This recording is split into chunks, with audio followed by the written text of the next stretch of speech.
In 2025, the G7 summit in Kananaskis, Alberta, was supposed to showcase unity among the world's leading democracies. Instead, it became the site of a dramatic confrontation between US President Donald Trump and Canadian Prime Minister Mark Carney.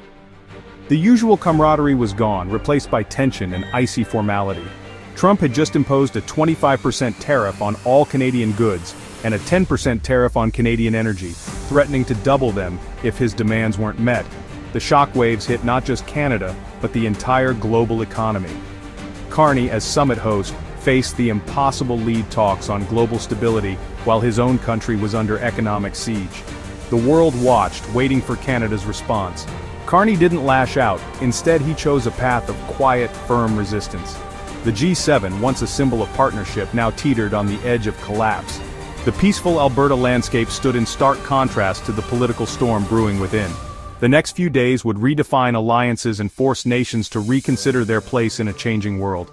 The Alberta summit was no longer just a meeting, it was a turning point. Trump's tariffs on Canadian goods were a seismic shift, shattering decades of open trade between the two nations. The move, rooted in America First ideology, blindsided allies and markets alike. The Toronto Stock Exchange plunged, and Canadian industries braced for impact. Trump's gamble was clear force Canada to concede, even at the risk of isolating the US. For Canadians, the tariffs felt like a betrayal, igniting a wave of resolve to push back. Inside the summit, the mood was frigid.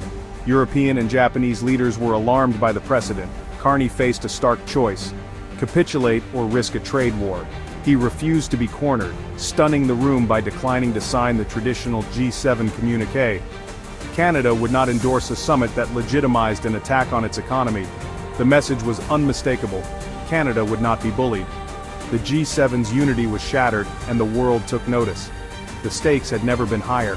Under pressure, Carney wielded silence as his weapon. He refused to sign the G7 communiqué, effectively vetoing consensus and signaling that Canada would not play along.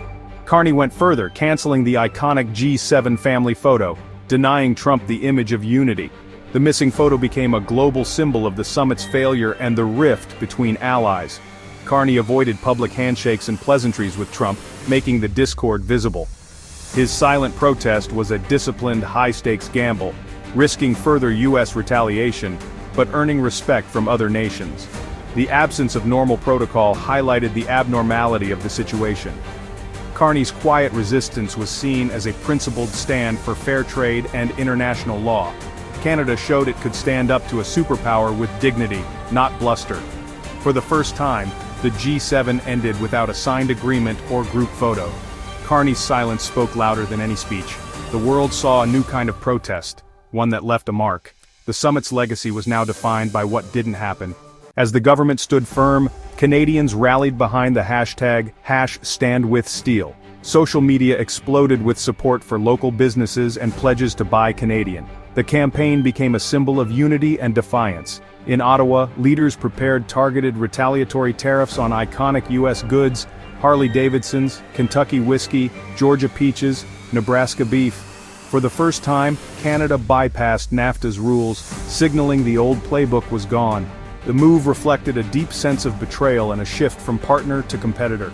Public and government resolve aligned, giving Carney a strong mandate. Canadians weren't just enduring the pain, they were channeling it into national pride. The country was ready to play hardball.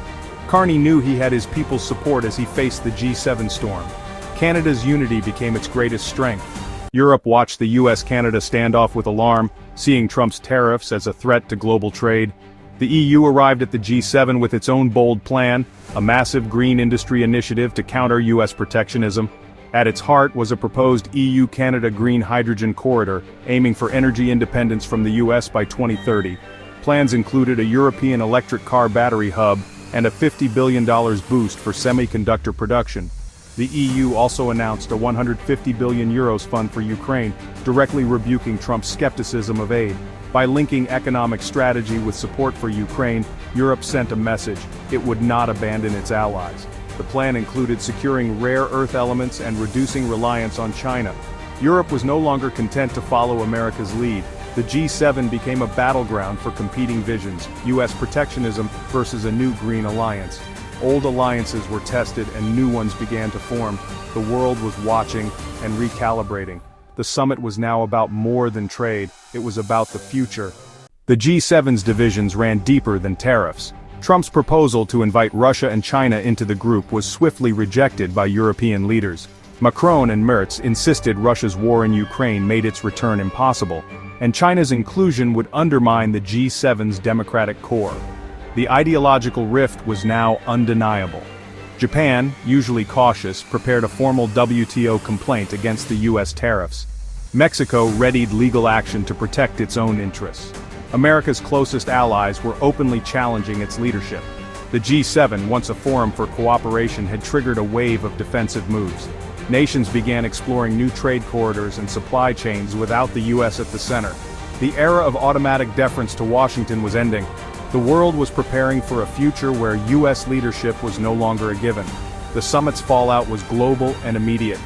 As Trump clashed with world leaders, turmoil erupted at home. ICE raids in Chicago's Little Village detained hundreds, spreading fear in immigrant communities. The crackdown, paired with tariffs, created a perfect economic storm. Economists warned of inflation. Tariffs raised prices, raids caused labor shortages.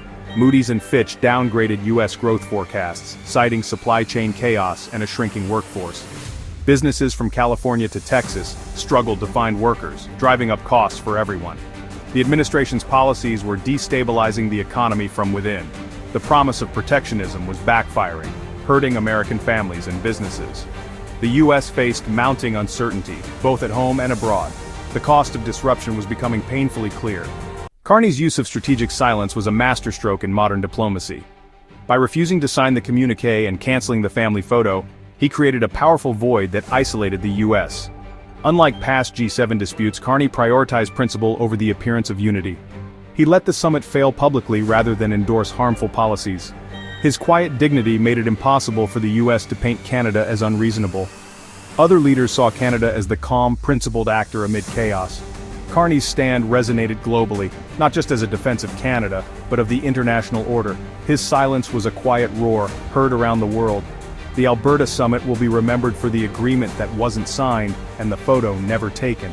Carney redefined what it means to be a middle power moral clarity over might. The protest was a historic moment of principled resistance. Canada's strategy became a model for others facing political disruption. Sometimes the loudest message is silence. The G7 summit ended not with resolution, but with uncertainty. Trump left early, the main conflict unresolved, and the G7 more fractured than ever. The fallout forced a realignment. Europe and Canada moved to build new partnerships, bypassing the US. Japan and Mexico prepared to challenge the US through international institutions. The era of automatic deference to Washington was over. America First was turning into America Alone. The US risked losing influence as allies built alternatives. The world now faced big questions. Would the US repair alliances or continue down a path of isolation? The choices made after Alberta would shape the future of global cooperation. The silent protest in Alberta shook the foundations of the post-war world.